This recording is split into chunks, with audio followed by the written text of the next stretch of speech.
सलामुअलैकुम, कैसे हैं आप सब लोग। उम्मीद करती हूँ आप सब लोग ठीक होंगे, खैरियत से होंगे। आज मैं आप लोगों को एक न्यू रेसिपी सिखाऊंगी जो कि बहुत ही ज़बरदस्त है। रेड सॉस पास्ते की रेसिपी आज मैं आप लोगों के लिए लेकर आई हूँ। बहुत ही स्पेशल रेसिपी है, तो स्टेप बाय स्टेप रेसिपी देखते जाएँ और रेसिपी फॉलो करते जाएँ। सबसे पहले मैंने एक पैन में तकरीबन 2 कप तक पानी दे दिया। इसमें आप लोगों ने हस्बे ज़ायका नमक ऐड कर देना है। 1 चम्मच इसमें ऑयल का ऐड कर दें, ताकि जब हम लोग पास्ता को बॉयल करें तो वो एक दूसरे के साथ चिपके नहीं। ठीक है, तो आप लोगों ने जैसे ही देखें कि पानी गर्म होने लग गया है तो आप लोगों ने इसमें ये पास्ता ऐड कर देना है। ठीक है, अब 5 से 7 मिनट इसको बॉयल करेंगे, उसके बाद चलेंगे नेक्स्ट स्टेप की तरफ। 5 से 7 मिनट मैंने इसको बॉयल किए हैं और अब आप लोग इसकी लुक देखें, कितनी अमेजिंग इसकी लुक है। अब इसका तमाम पानी मैं निकाल दूंगी। तो माशाल्लाह ये अच्छे तरीके से बॉयल हो चुके हैं। दूसरी तरफ मैंने एक पैन में ऑयल ले लिया। इसमें मैंने थोड़े से जो ग्रेवी तकरीबन 2 से 3 चम्मच के करीब, मेरे पास हमेशा जो ग्रेवी है मौजूद होती है, तो 2 से 3 चम्मच मैंने इसमें ऐड कर दी। ये आप लोगों ने ऐड कर देनी है। इसके बाद इसमें आप लोगों ने शिमला मिर्च, प्याज और बंद गोभी ऐड कर देनी है। ठीक है, इसके अलावा अगर आप लोग और वेजिटेबल भी ऐड करना चाहें तो वो भी आप लोग कर सकते हैं, कोई ऐसा इशू नहीं है। तो माशाल्लाह से आप लोग देख रहे होंगे तमाम वेजिटेबल को मैं अच्छे तरीके से भून लूँगी।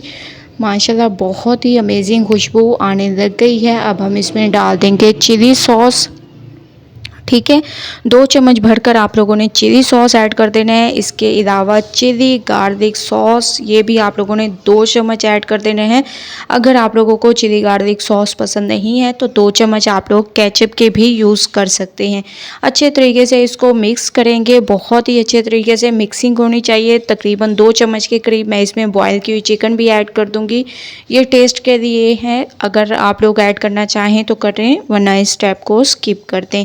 अच्छे तरीके से चम्मच को चलाने के बाद दूसरी तरफ मैंने 1 चम्मच कॉर्नफ्लोर ले लिया। इसको पानी में अच्छे तरीके से आप लोगों ने घोल देना है, मिक्स कर देना है बहुत ही ज़बरदस्त तरीके से। इसके बाद जो हमारे वेजिटेबल थोड़ी सी सॉफ्ट हो गई तो इसमें आप लोगों ने ये ऐड कर देना है और चम्मच को अच्छे तरीके से आप लोगों ने चला देना है। शुरू में तो ये बिल्कुल गाढ़ा हो जाएगा, लेकिन जैसे ही ये पकने लग जाएगा तो ऐसे इसकी लुक आ जाएगी। देखिए माशाल्लाह कितनी अमेजिंग इसकी लुक है। अब हम इसमें डाल देंगे कुटी हुई लाल मिर्चें, धनिया पाउडर, हस्बे ज़ायका नमक। ठीक है, ये आप लोगों ने ऐड कर देना है। इसको बहुत अच्छे तरीके से मिक्स करना है। जैसे ही आप लोग देखें कि माशाल्लाह से हमारा सॉस तैयार हो चुका है तो आप लोगों ने इसमें इस पास्ते को ऐड कर देना है। ठीक है, बहुत ही स्पेशल तरीके से रेड सॉस पास्ता तैयार होता है। जब एक बार आप लोग इस रेसिपी को ट्राई करेंगे तो इंशाल्लाह आप लोगों को ये रेसिपी बहुत ज़्यादा पसंद आएगी। ये ऐड करने के बाद आप लोगों ने इसको बहुत अच्छे तरीके से मिक्स करना है। बस 2 से 3 मिनट मज़ीद इसको पकाना है। उसके बाद फिर मैं आप लोगों को लेके चलूँगी इसके नेक्स्ट स्टेप की तरफ। तो 2 से 3 मिनट मैं इसको अच्छे तरीके से मिक्स करती हूँ।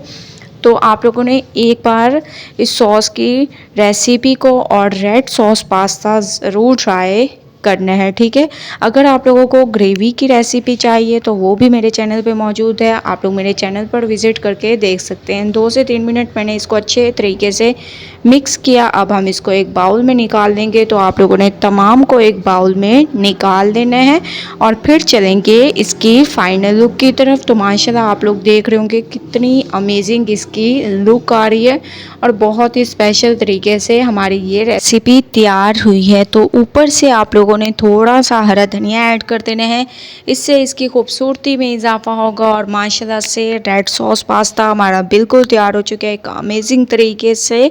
एक बार आप लोगों ने ये रेसिपी ज़रूर ट्राई करनी है और मुझे अपना फीडबैक ज़रूर देना है। अगर आप लोगों को रेड सॉस पास्ता की रेसिपी पसंद आए, लाइक करें, ज़्यादा से ज़्यादा शेयर करें। कल न्यू रेसिपी के साथ हाजिर होंगी, तब तक के लिए अल्लाह हाफिज़।